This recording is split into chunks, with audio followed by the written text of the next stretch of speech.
I just want you to listen tonight. I believe they have some pictures that they're going to show us, Paul. And Joanna, you come on up tonight. I'm not going to say make them feel welcome because we've already made them feel welcome. We made them feel so welcome, they decided to come be a part of it. Story to tell. You got your mic on? Yes, I think it's on. He said he'd turn me on, but I thought Is she on? I've been dreading that all week. Thank you for the introduction. Is mine on? Leave that picture up. Well, no, we're going to wait a little while before pictures. We went to China in 1986, but I have to back up a little bit to tell you about how we ended up being there. And as you hear our mission story tonight, you're going to find out that missions was one of the things that led us to being a part of Highland Park. Originally, we're from Alabama, but we bleed orange. Auburn orange, that is. And I've even gotten Paul to watch a few Tennessee games. But we have two sons. One of our sons is in Memphis, and the other son is in the Republic of Panama. But he's being transferred this week to Florida, 45 minutes from Disney. So we may have to plan a trip down there. But he'll be traveling back and forth to Central and South America every week. But in 1979, we were in Selma, Alabama. And we've always been involved in missions. We were in a church that didn't have RAs, and we had two sons. So Paul and I said, well, we'll be the RA leaders.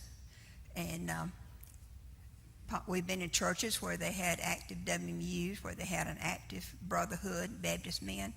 I think one of our shortfallings right now in Southern Baptist, we don't teach our young people about missions. That's one of the most important organizations that most churches do not have. How can God call people to be a missionary if they don't know what missionaries do?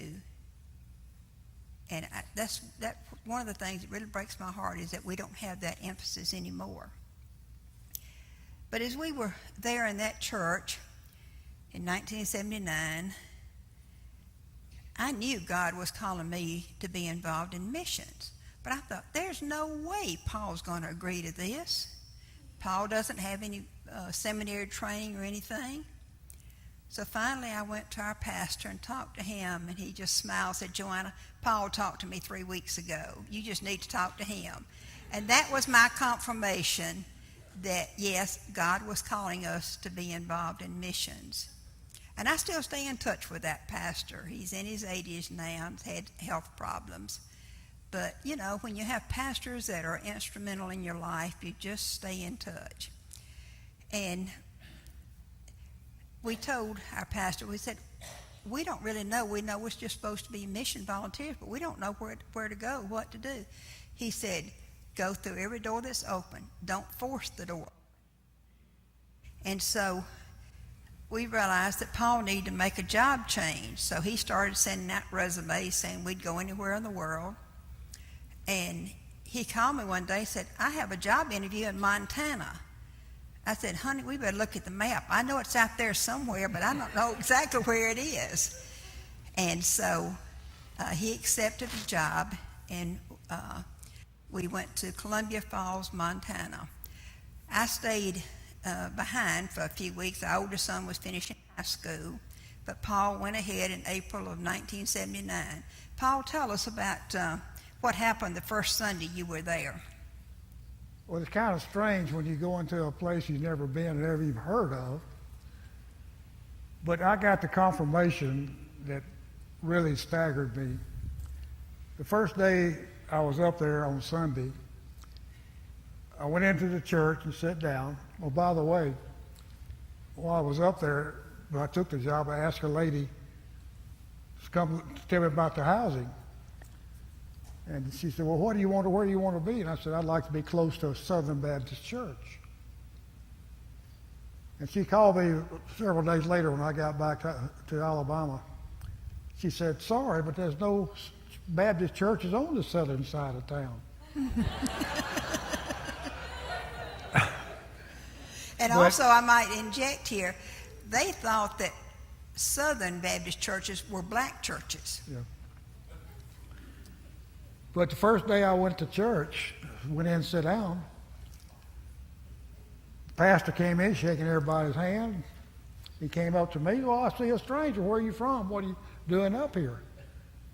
And I said, well, God sent me up here. He said, what? I said, God sent me up here to help you. Well, how are you going to help me? I said, what do you need? Well, what can you do? I said, well, my wife and I have been teaching people how to teach Sunday school. He said, oh, and he sat down in the pew. I thought, he must have said something wrong, you know. He looked at me a few minutes and says, I teach the men, the wife teaches the women, and the children just run free. Now, what kind of confirmation do you want that you were in the right place at the right time? So we started in that little church. Do you want me to go ahead? Go ahead. We started that little church, RAs and everything else. And there was a Lutheran church down the street. We finally got all their children coming to where we were. That church might have had 45 or 50 members. Over 2,000. Now, we didn't build that church. Like I told Eddie, I can't build a church from the outside, but I can help build one from the inside. Well, he mentioned a lot of the Lutheran youth coming over. A lot of the people that were saved in that church were coming from the Lutheran church. But that 6-month course, it was a 6-month-long course. Our pastor, Selma, helped us develop it. And we taught people how to be effective Sunday school teachers. And we've taught that several times, and that was much needed. And I'm thankful that we had the opportunity to do that. And we saw, well, one of the ladies in Montana became a very good preschool teacher, and she ended up writing curriculum for Lifeway. So it was a need that was there.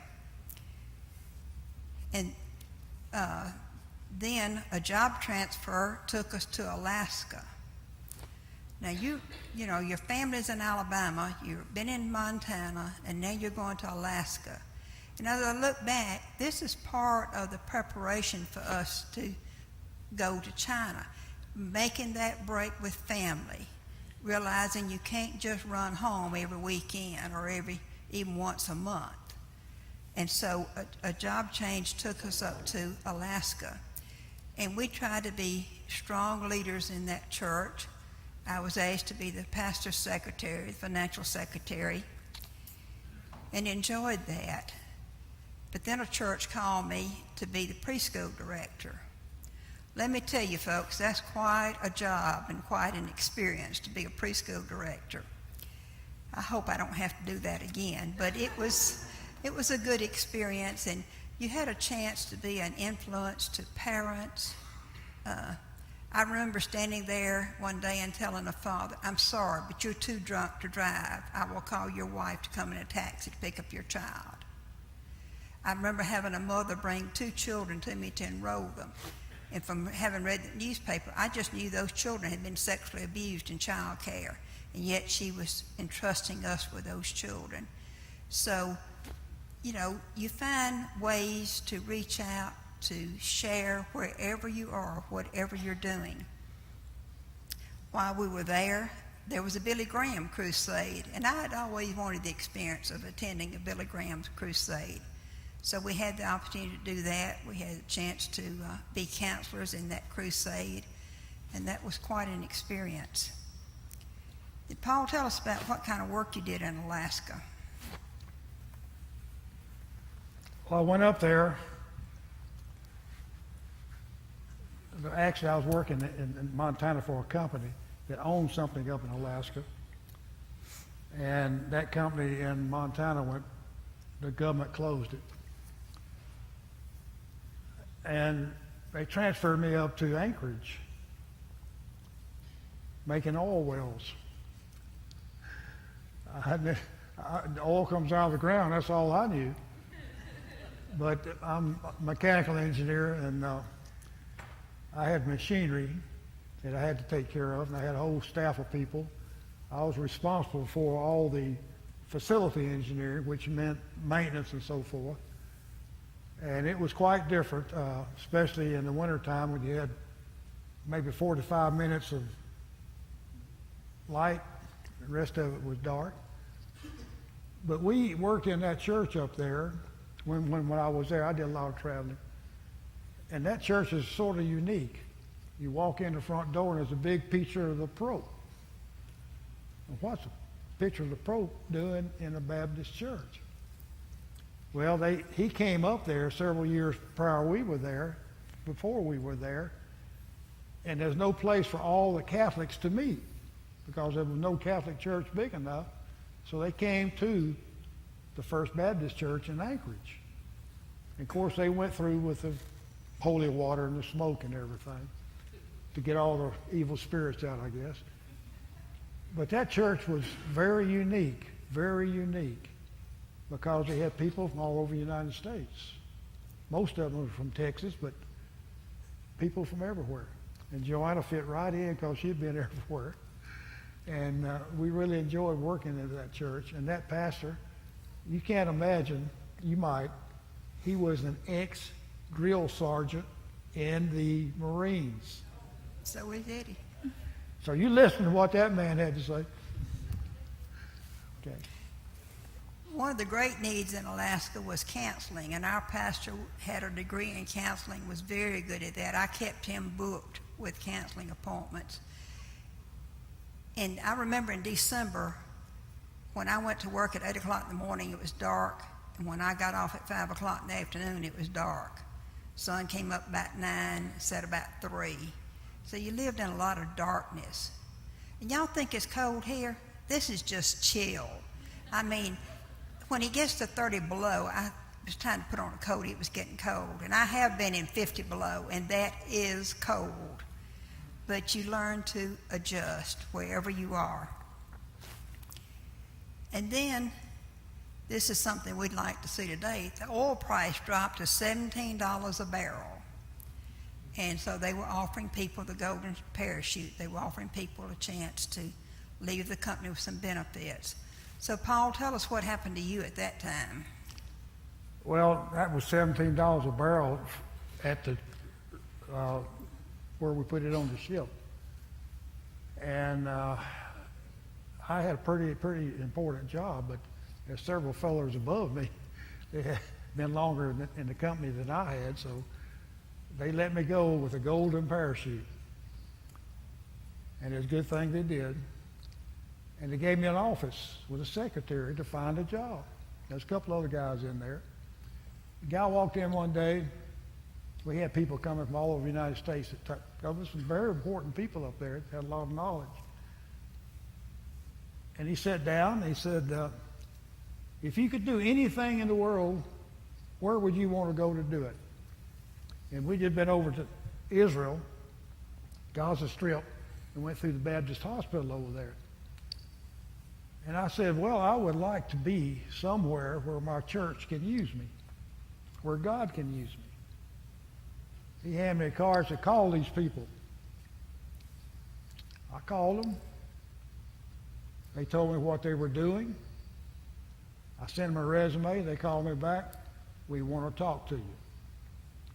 What they were doing was putting together engineers, business professionals, even medical people, and teachers to go over into China. Well, I said yes. Not knowing what we'd be doing, but they hired me because I was an engineer and had experience. What can I do in engineer in China? But I had met a man down in Alabama who was a missionary, and he was an agronomist. You know what an agronomist is? That's a farmer with a PhD in dirt. And he was over in Africa filling the people's stomach while the regular missionaries were filling their heart with God. And I said, you mean you can be a missionary and be a dirt farmer? He said, yes. And it come to me right quick that, hey, God can use an engineer. Chairman Mao made 2 decisions that really saved China. One, he did away with the communal farms. They were starving to death because you get 800, 900, 1,000 people with one plow, you get nothing done. He gave the land to the people, and they started feeding themselves. He made another edict.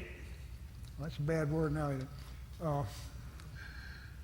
He made another decision that the work groups, everybody in China belonged to a work group, and that work group was there responsible from birth to death. Food, place, sleep, work, everything. They were making no money. The government was having to pile money in on all these work groups to keep them going. Okay, And he said, I will. He said, no more. You've got to make your own go. And that's where we fit in. yeah. Well, it was in February of 1986 that we found out about this group that was going to China. And we were not going to be leaving until September of 1986. So we drove from Anchorage, Alaska to Birmingham, Alabama in February. And it was, at some points, 50 below zero.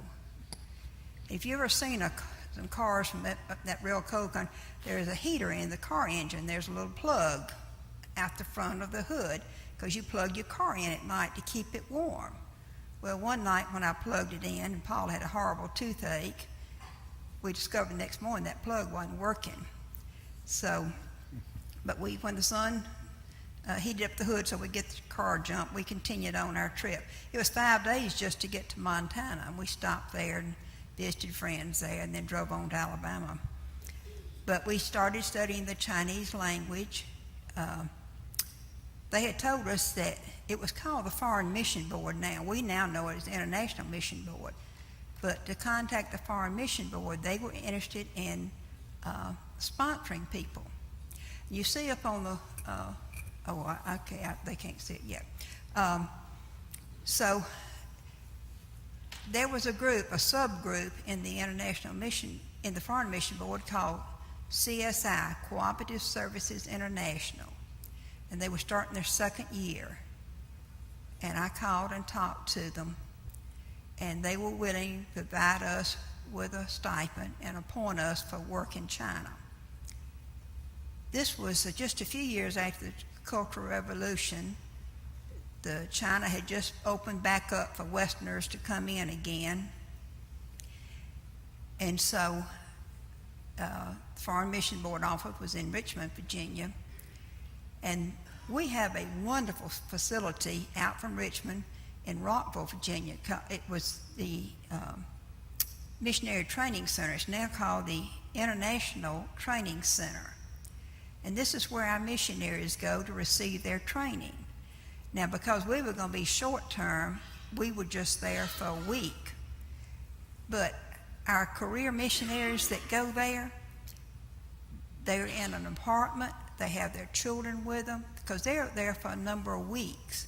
And what impressed me is they have a school there on that campus, and the children go to school for their regular learning, but they teach those children about the country where that they're moving to help them prepare for the adjustment of moving. And I just looked online today and looked up the Missionary Learning Center. It's a huge campus there now. But that's something we can be proud of. That's part of our cooperative program dollars, and Lottie Moon dollars too probably helped with that. But when we were there, my parents were struggling with the fact that I was going to be going so far away. And I saw Dotson Nelson Memorial Library. Well, Dotson Nelson used to be a vice president of the Southern Baptist Convention. He'd been my parents' pastor for years. So I recognized the name, and I started looking. There was a plaque there of people that had contributed to that library. Lo and behold, my parents' name was listed there. They were a little concerned about me going off, but yet they had been supporting missions. We didn't get a lot of training because they said, we really don't know what you people in China are going to be doing. We don't really know how to prepare you. But we learned what we could while we were there. And then we got on a plane September 1986 going to China. Put the first picture up. It's up. Oh, is it up? Okay, that's our group. Now this is 25 families. We're all evangelical Christians, but not all Southern Baptists. There were 3 Southern Baptist couples. We were the only ones supported by Southern Baptist. And with the children, there were 90 of us. We had a medical doctor on our team. He took care of our medical needs, but he also worked with the Chinese doctors, teaching them about Western medicine. And we had a school, and we took school teachers with us because all those children had to be schooled rather than the parents spending their time homeschooling them. So it was quite an experience while we were there. This building is Intertech Corporation. This is the company that we formed. It's a joint venture. There was a man who was CEO of Hitachi, a Chinese Christian, who had a desire to take God's Word into China. And John Cragen, who was our leader, who was working in Hong Kong, those 2 men knew each other. The Chinese gentleman had contacts within the Chinese government, and so they wanted to form a consulting company. That was very foreign to the Chinese. They didn't even have a word for consulting. They didn't understand that. That's the total building there. The businesses were on the 2nd and 3rd floor. We lived on 4th, 5th, 6th, and 7th, and the school was on the 8th floor. So we had everything we needed right there in that building. We could not be identified as missionaries. We could not get a visa as a missionary. We got a work permit because we were there for honest, legitimate work reasons. We had to be careful how we communicate. Now you have to realize this is 1986. This was before email and cell phones and all those nice things. And writing back and forth, my family couldn't say, I'm praying for you. They said, we're lifting you up, or we're doing knee exercises, or as Diane said, knee time. So you found different ways to let people know and to be supportive. Paul, tell us a little bit about what kind of work you did in China. What was your responsibility? I'm going to stand up and move around a little bit. As I said, Chairman Miles said, you're going to have to start taking care of yourself. The government's not going to take care of you. Well, that opened up a need. The Chinese needed to know how to make products, goods, services to be exported, because there's no money in China. I mean, they just didn't have currency. The banks were just empty. So these gentlemen that started this operation knew that there's going to be a need for engineers, professional people, to go in and fill the gap to be able to allow the Chinese to export and the rest of the world to import. And we were at the crux of all this coming together. That big building you see there was set up to do exactly what we had to do. It had translation capabilities and so forth. So as an engineer, let me back up one step. The Southern Baptists at that time wanted to know how to be in China legally. And this was the best way in the world to be there because we were going to help the Chinese. Going into their factories, doing what was necessary to get them to understand what the quality had to be, what the timing had to be, to be able to make a product that would be satisfactory to be exported. For example, one company wanted a particular thing made, and I talked to my Chinese engineers, said, where is this made? They found a place, we went there. It had to do with electric motors. This little lady was running a lathe. She might have weighed 85 pounds if she was soaking wet. And she's running a lathe making this armature for electric motor, which we wanted, we could export that. So I was sitting there watching her. She got through. She unchucked it, picked it up, and walked almost 50 yards down and put it down. She walked back by her lathe, another 50 yards, picked up a blank, and walked back and put it in the lathe and started it up. And meanwhile, the two guys over there sitting in chairs. And I talked to through my interpreter, I talked to the manager of the plant. I said, what are these two men supposed to do? Oh, they sweep up when she gets through. Okay? And I'd already timed what was going on in the lathe. It took her about 35 minutes to do that. I said, how would you like to do that in 15 minutes? Oh, no way. Can I show you how to do it? Oh, it's impossible. She's got to do that. I said, no. The timing part of it was very simple. I mean, it's only just a few, well, like I said, 15, 20 minutes. But time she, back and forth. So when she chucked it up, I told this guy, go get a new one, and this guy to take the next one. Can I do that? Oh, yeah, you can do that. So make a long story short, they just don't understand because they got men standing around, nothing to do. So anybody that's got any intelligence, they got 15 people supporting them, but they're not doing anything. That's what we ran into.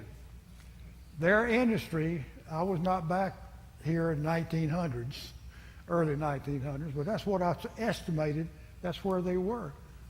They had no diesel, all steam engines. They were still making steam engines.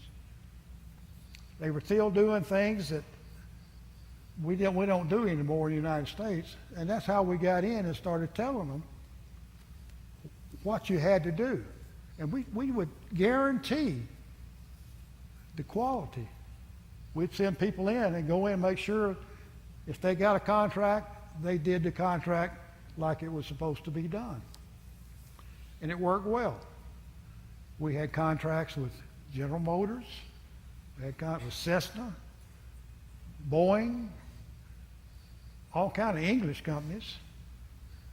And that was only possible for us to get things like that started. Of course, these are the big jobs. But little people would come in.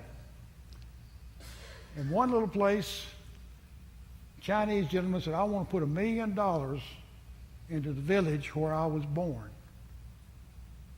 Could you go to that village and see what they need? I said, well, what do they do? Well, they make fishing equipment.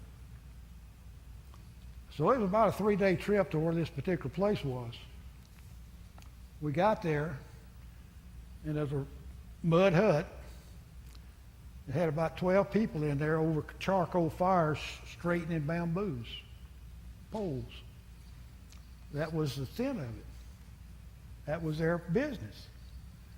So we went back to the gentleman that wanted to donate $1 million, build a community, build actual workplaces, so forth and so on. Well, that got money into China. But it was like that all over. I'm not putting the people down. They just didn't understand capitalism, if you understand what I mean. They were doing what they were doing because that's the only way they knew how to do it. But in the meantime, my Chinese engineers that were working for me I was teaching them how to be the same as me. In doing that, I became venerated because they knew I was there to help them. Go Just a ahead. minute. Just how in the world is that getting the gospel out? It wasn't. It got me in there where I could get the gospel out. They would come up to me and say, why are you so different? You don't drink? You don't smoke? And we offer you comfort at night, if you know what I mean. You don't do those things. Why are you so different? Of course, I would say, can I tell you? Yeah, why are you so different? Well, I know a man that made me different. Well, you're pretty smart. You're doing good. What's this man's name? Jesus Christ. Well, who is Jesus Christ? Can I tell you? I mean, we knew we would get in trouble if we, put Bibles in everybody's hand. We did that later. But they was interested because I was who I was and I was helping them. That's exactly the way we thought it ought to be. And they'd come meet one-on-one, maybe without in a plant somewhere. By the way, this is the hard hats they wore. Made out of bamboo. Made out of straw. And they come up to me and say, tell me about this man named Jesus Christ again. I'd like to know him. What do you think I tell them? He was crucified. Oh, he's dead. No, he's not dead. Well, how did he live? The whole story. The man that taught me Chinese, he was in his 70s. His father knew Lottie Moon. They were Christians. He suffered mightily during the Cultural Revolution because he was a Christian. He was chained to a communist that had done something wrong for 7 years, foot to hand. And this man, and they come in and say, one of y'all is going to be a good communist, or you're going to be a good Christian.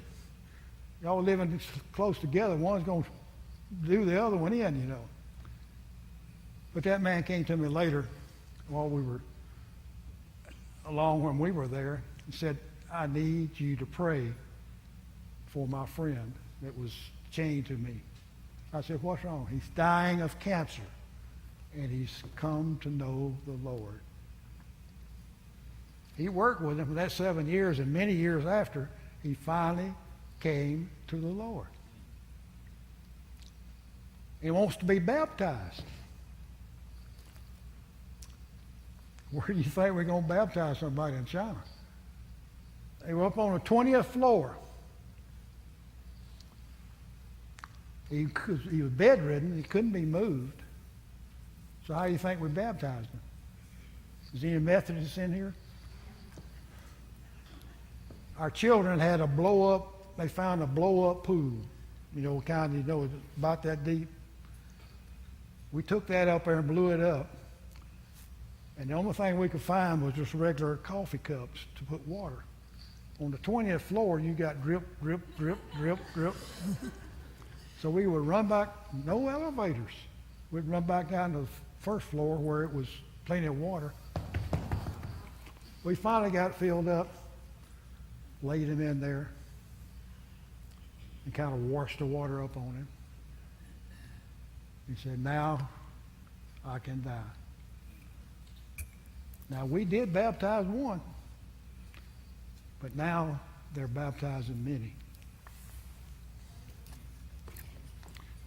You see that building up there? Well, it was 7 months before we were able to move into that building, so we had to stay in a Chinese hotel.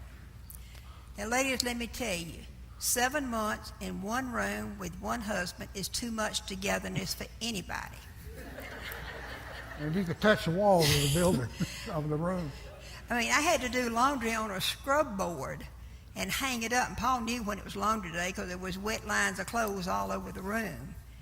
A lot of adjustments you had to make. And we didn't realize at the time all the joys we were having. You had to come back and forget some of the things and realize how God had blessed us with being able to do some of these things. Bicycle was the main transportation. We'll show you some pictures of our apartment. Just that we had just a small apartment. You notice there's only 2 chairs. Well, I'm going to show you how I got 2 more after a while. Okay, now these are some business meetings that Paul attended.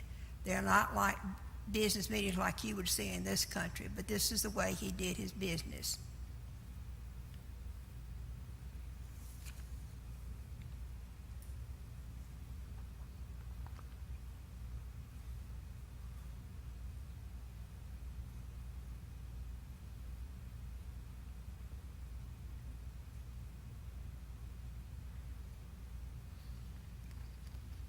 Now, this is our group, our business people and the Chinese leaders of the country inside the building where we were living. This is a Chinese factory that Paul visited. Now, this is a Christmas open house that we had in 1987. We were, as I told you, 25 apartments. 12 of us said we'd open up our home. We decorated for Christmas, and we invited the workers to come in. I remember a Chinese coming to me, "Miss Kelly, we've never seen a Christmas tree. May we touch it?" And I had cross-stitched Christian symbols, and Paul could go to the Christmas tree and go from the birth of Christ to the death of Christ, just talking about the ornaments that we had on the tree. I had a copy of the Chinese English Bible open to Luke 2. And Paul's boss, who was Chinese and did not speak English, picked it up and started reading from Luke 2. 4 days later, one of the young men that worked in the building came to me and said, "Miss Kelly, may I borrow that book?" I said, no, we'd given him an English name, Philip. I said, "Philip, according to the laws of your country, I cannot give you this book, but I will loan it to you, and I never want to see it again. Do you understand?" He'd meet me, "Miss Kelly, I learned a new word, resurrection." In 4 days, he read the whole New Testament. Have you read the whole New Testament? That was in December of 87. We came home in July of 88. I found out later that Philip had become a Christian. If all I did was to place that Bible in Philip's hand, he has done far more in China with his people than I ever could have done. So we never know the little things we're going to do. God's promise, his word won't come back void. We need to be placing Bibles in the hands of people that do not have them.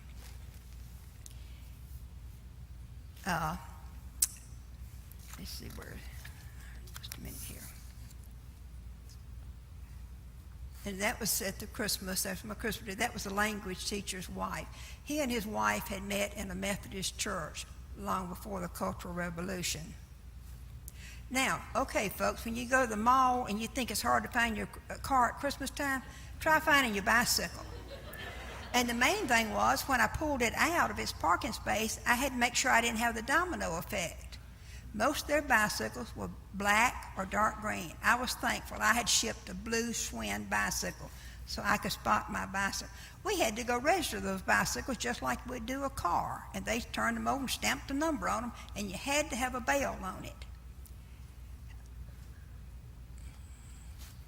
Now, this is a bicycle repair shop just along the street. That's how they did their business. This is some shopping down a street in China. The school children wanted to go on an educational trip to the Great Wall. Well, we all wanted to go too, so the company provided buses, and we all got to take an all-day field trip and go to the Great Wall.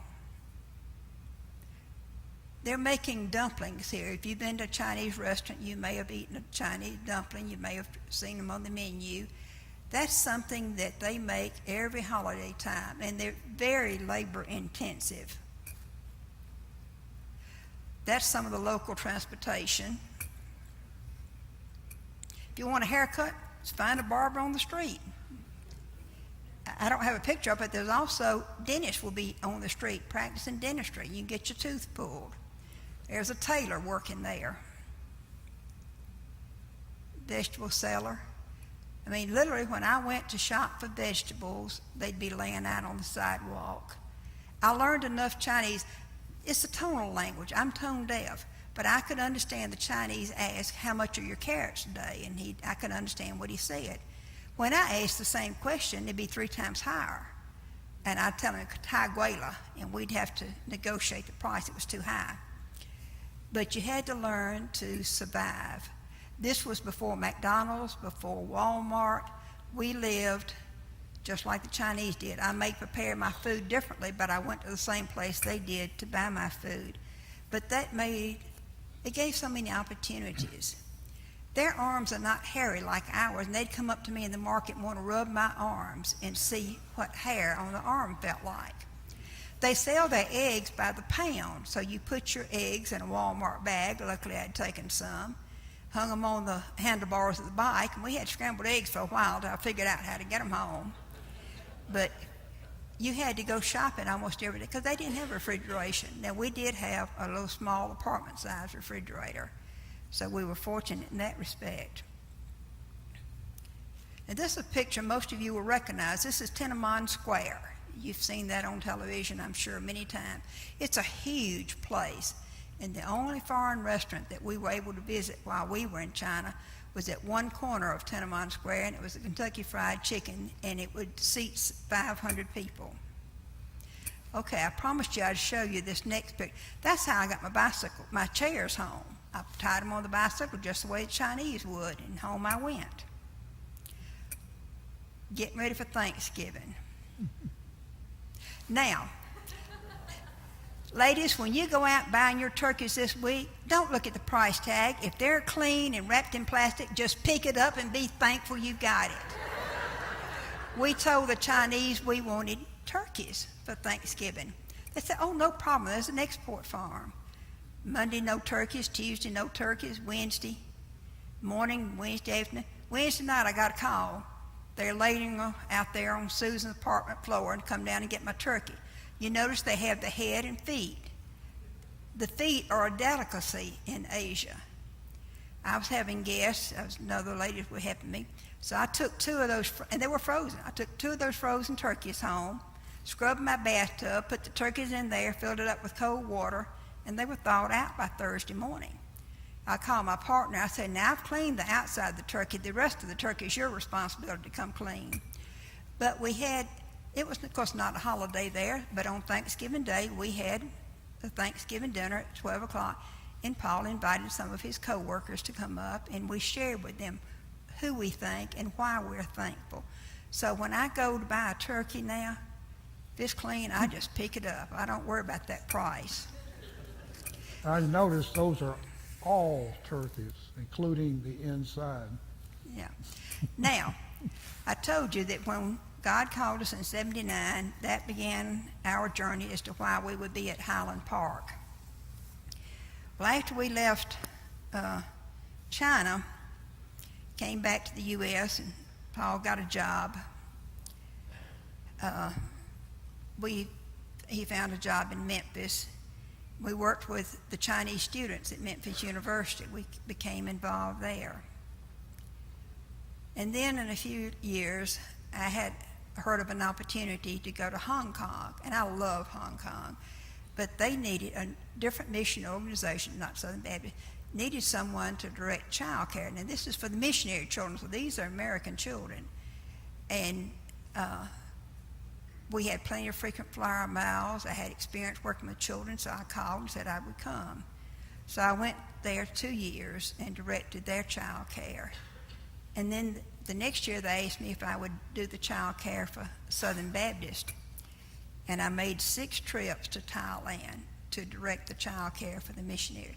When these missionaries come out for their annual meeting, they can't sit in that meeting and enjoy it unless they know that their child is being cared for. Now, we had those children from 8:30 to 12 and 1:30 to 5, and sometimes they'd ask us to keep it at night so they could have a date night. And it meant that we carried everything you needed, every book, construction paper, glue, scissors. We all got on the plane. One time I had 4 70-pound cargo bags and went through LAX by myself. That was quite an experience. But I thought I was going to serve them, but I tell you, they blessed me more. Those missionaries are so thankful that you'll make that trip over there and take care of those children. I knew in 2000 when I went, that was my last year to do child care. God had shown me very clearly. And I had about 100 children. A few years later, I saw Jerry Rankin, who was president of IMB in Knoxville. We were talking about, he said, I just came back from that conference in Thailand, so they have 400 children there. Well, I didn't have the resources to have a team that big. But if you have a desire to work with children and want to do a trip like this, I can put you in touch with people that need child care done for a week or two. And it's such a blessing. Then we made one more trip back to Thailand where Paul went with me in 2008. And I remember that date because that was the year of our 50th anniversary. And we were going to work with Southern Cross, which again, this is a Southern Baptist project. And their purpose is to place the Bible and other Christian literature in the Chinese language into the hands of Chinese tourists because they can carry it back into their country, whereas we couldn't take that many loads of Bibles into China ourselves, but we could do it through that way. You just got a couple minutes, we got to finish up. But what was the reaction of the Chinese tourists when you gave them a Bible in their language? They are very suspicious, even though we had a big sign up that said, please stop and get your Christian Bible. And they would, you hand it to them, they were afraid that somebody would see them, but when they got it and looked through it, just who I need, just who I need. Jesus loves me. Jesus loves me. And they would just carry on and just jump around because right now there's more Bibles printed in China than in English than were in Chinese. But they were so happy to get that. Plus they had a Jesus film in Mandarin that they could play on their television in this package. So just doing that, we have no idea how many that was brought to Christ through those. But I can tell you now, there's more Christians in China than there is in the United States. Well, let me sort of wind this up here. I know our time's running out. We moved to East Tennessee in the year 2000. I was associational secretary. Paul was director of disaster relief. We've been teachers. Paul's gift is teaching. He's an excellent Bible teacher. But our health reasons, we knew that we needed to make a move. We were no longer able to take care of our home. So we're on the independent living section of the Baptist Healthcare Campus here. Bring up that last picture for me. They're down. Okay. When I enlisted teams to go to do child care, I never had everybody from one church or one association, not even from one state. But the lady in blue, some of you may know her. You may have seen her visit this church. She was one of the best preschool teachers I've ever had. And I've been in touch with her all these years. When she found out we were moving to Lenore City, she called her mother and said, "Mother, you've got to meet this couple." So the first Sunday that we were in Lenore City, we had visited another church, and we decided that one for us. But Shirley called me. This is Shirley and Jasper's daughter. And she invited us to come to Highland Park. And that's how we ended up here.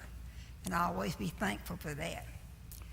But there's a verse of Scripture, I hope you'll think about this. It's one I'm sure you're very familiar with. Then I heard the voice of the Lord saying, Who should I send? Who will go forth?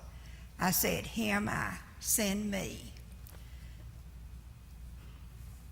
I always tell people, don't ever go on a mission trip unless you've been willing to go across the street, visit with your neighbor, talk to them, because it's not any easier to share in a different culture. As you depart, go forth to serve, looking daily for ways God can use you when you're willing. Be willing to go where He leads, even if it means leaving family. Following God doesn't guarantee an easy or trouble-free life, but it will be a rewarding life. Any mission trip you take will change you. Thank you. One quick thing, the permanency of this. What I had to do was work. We was riding a train one day, and I sat down next to this gentleman. He was speaking English. He was American. And we swapped cards. Roger Smith, CEO, General Motors. I thought he might be a used car salesman.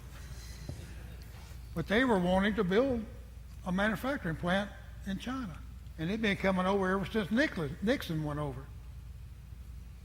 There is a Buick plant in Beijing now because we got General Motors the information that they needed to build that plant. Well, one last word, and we are going off with this. When we came back, the Foreign Mission Board invited us to a trustee meeting of the Foreign Mission Board and asked, how's the best way for us to get into China? And we were able to share. And today, we have hundreds of people under appointment there.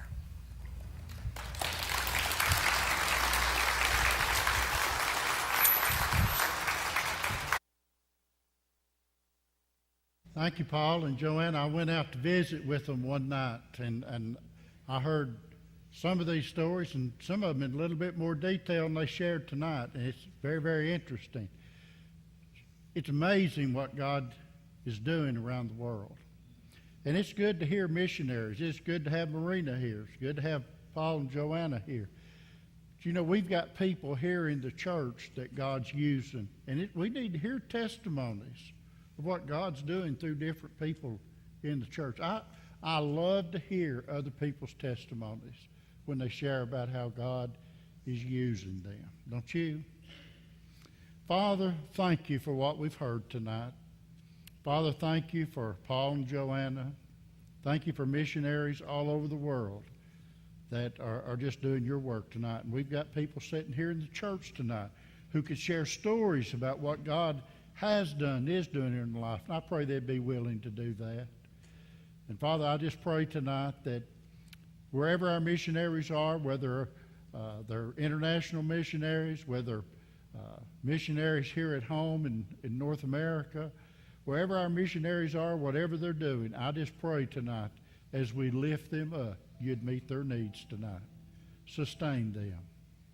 And Father, help us through our giving to the cooperative program and through the Lottie Moon offering we take at Christmas, through the Annie Armstrong offering we take at Easter, through our Golden State offering that we take to support missions here at home.